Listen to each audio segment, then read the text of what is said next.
Welcome back. The major assignment of this term is working with another person in your class, and that person will be assigned to you on Wednesday, tomorrow. You're to develop a marketing plan. Now, as I said in that introductory lecture, don't pick a major company. I think the last exercise you did, taking a look at the big companies and how they manage themselves, will quickly show you that when you're looking at talking about a big company, you have to pick not only a strategic business unit, but you're probably looking at an individual product line within that unit. And information on that is really tough to come across. So in this example, what you want to do is study a smaller company. Now, if you can't think of one, I've got a couple of examples that you can use, and I'll throw those out for you to work on. Just email me, let me know if that's of interest to you, and if they are, we'll set you up. Okay, your project is to create a marketing plan. A marketing plan is the roadmap a company will use to figure out how it's going to take a new product to market, or how they'll take an existing product or service, and earlier I meant product or service, not just a physical product, or how they'll take a new product or an existing product or service and move it forward in the marketplace. Companies implement marketing plans all the time. Now, what they're looking to do with that marketing plan is they're looking to accomplish a specific goal, a specific objective. They usually have one objective in mind with a series of sub-objectives underneath it. For example, if you're introducing a new product, your goal is probably to get a certain level of sales in the first year. So let's say you're bringing a new taco chip product to market, like La Cucina Foods out of Manitoba. What La Cucina is looking at is if they bring that product to market, how much do they have to generate in sales in that first year to make it worth their while? And a marketing plan doesn't end in a year. A marketing plan will continue on for multiple years. So La Cucina would take a look and say, okay, look, over 3 years, we need to make X millions of dollars on this plan to justify the cost of all of the equipment, the personnel, and the other marketing costs involved.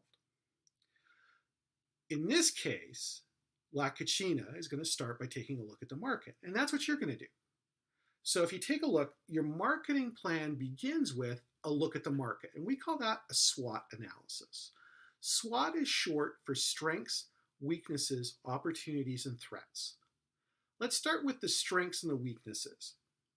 Those have to do with something that's internal to the company. The strength could be they have a unique product. They have a patented product, even better than a unique product, because a unique product can be easily copied. It could be they have a lot of cash. If you're talking about a major firm like GE and they decide to go into a market or decide to put more emphasis into a market, they have a lot of cash to spend against a small startup firm. Weaknesses are the same thing. Those are something unique to the firm, something the firm can control. So whenever you're considering a strength or a weakness, it has to be something the firm can control. A weakness could be lack of market knowledge, management team with limited experience in the area. It could be financial resources. It could be the product is not a good fit with what the market's looking for. Okay, we call that a product market fit issue. And that happens. So what you're looking for, what are things the company can change itself? People, money, product, their marketing techniques that they can use to gain more sales. Then what you're looking for, what we call opportunities. Opportunities are changes in the market that open up potential sales for a company. The opportunity could arise because of a change in consumer desires. The opportunity could arise because of technology. So our smartphones that we all have, okay, these little guys rose up mainly because of a change in technology that allowed us to have screen interfaces, easy to use, and a lot of power inside a very small container. Threats are those things external to the company that might hurt them. It could be the state of the economy. If it looks like the economy is about to slide into recession, usually not a good time to try and launch a new product or to reposition an existing product. It could be a government threat. Maybe they're going to regulate something. And we've seen that in a variety of cases as well. Okay. It could also be an opportunity that the government's deregulating things. And we saw that in the airline industry back in the 80s. So what you take a look at are things that are outside the company's control. Those are the opportunities and threats. Your goal as a manager is to find an opportunity and match it to the corporate strengths you have and try and lessen the weaknesses. Your goal is also to avoid those threats by coming up with ways to protect yourself, some sort of barriers that you can put up. It could be specific distribution channels. It could be arrangements with different groups. It could be a large group of satisfied customers. Anything you can do to protect yourself from those external threats, government, economy, the one I didn't mention earlier, competitive threats. So what you're looking for is to set that up.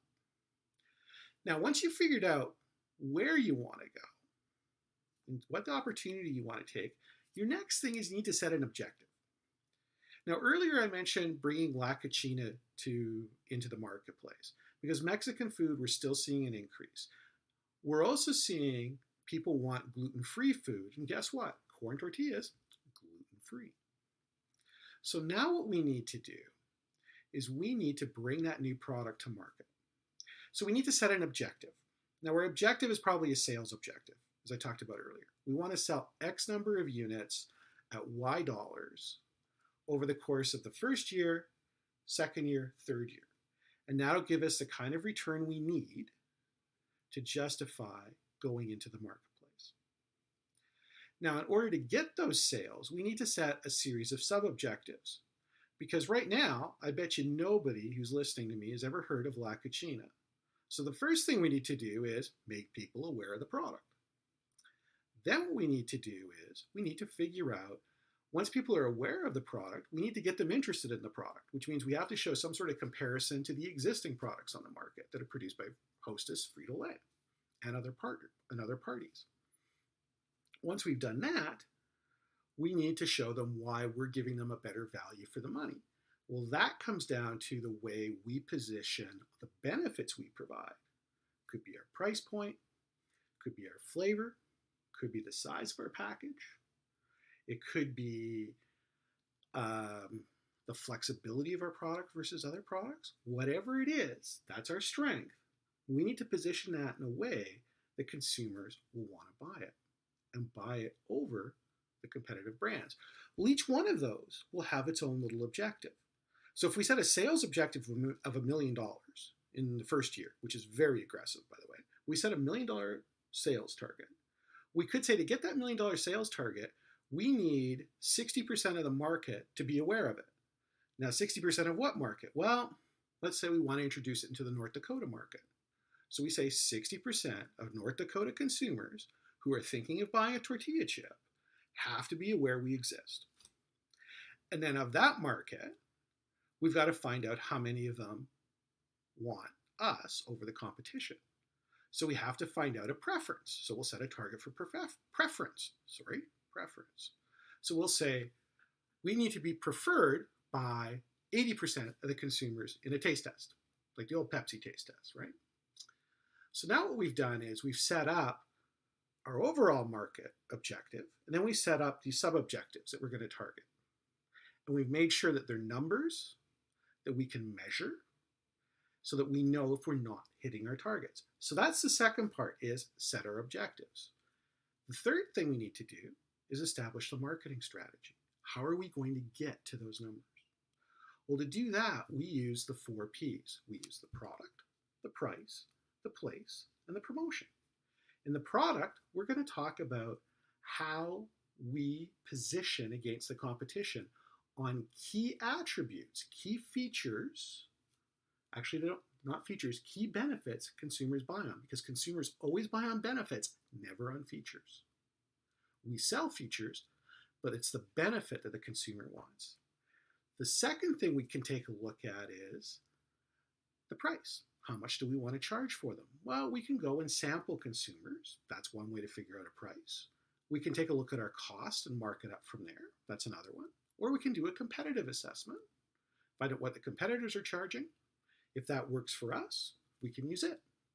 Or we can use a combination of the above. So we set the price. Then we determine the place. The place is how we get the product from our manufacturing plant in Manitoba to the stores we want to sell it at in North Dakota. So do we want to sell at grocery stores, convenience stores? Do we want to sell at party stores? Do we want to sell at all of the above? Okay, well now we have to figure out how to get the product from our manufacturing location to each one of those sites. And those sites that we're selling at have to match the attributes of the consumer who'd buy our product. There's no sense putting our product into a place where our consumers will never go.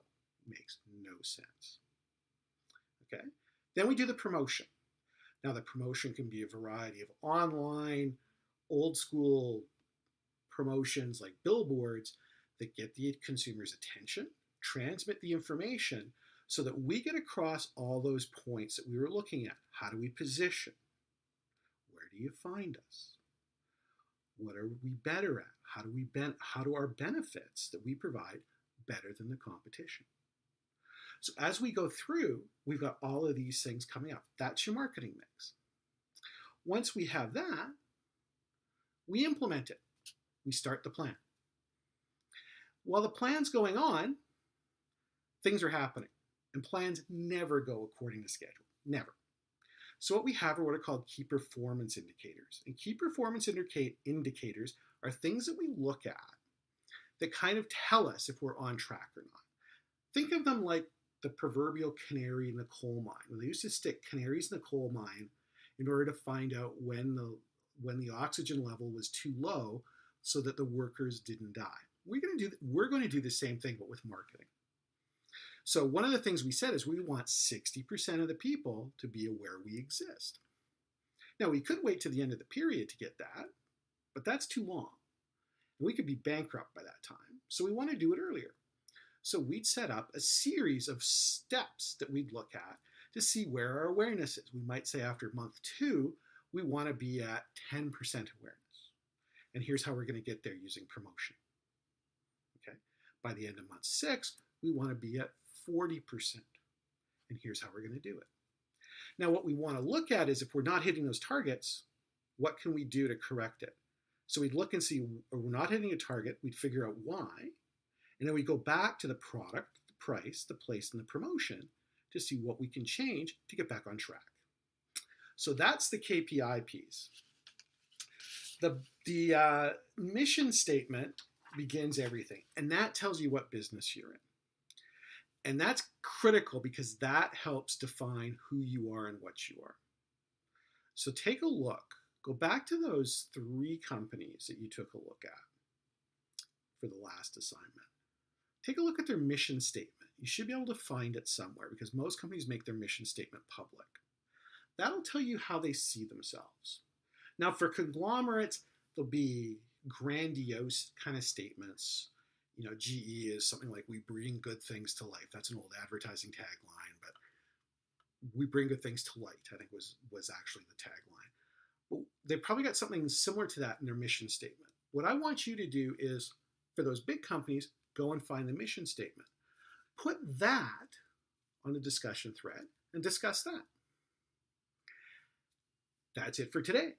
On Wednesday, we'll go on to chapter 3 and we'll discuss a few more things about marketing, and I'll start assigning out the groups. So if you have a preference for a company, feel free to email me. But until then, have a great Tuesday, and I'll see you on Wednesday morning.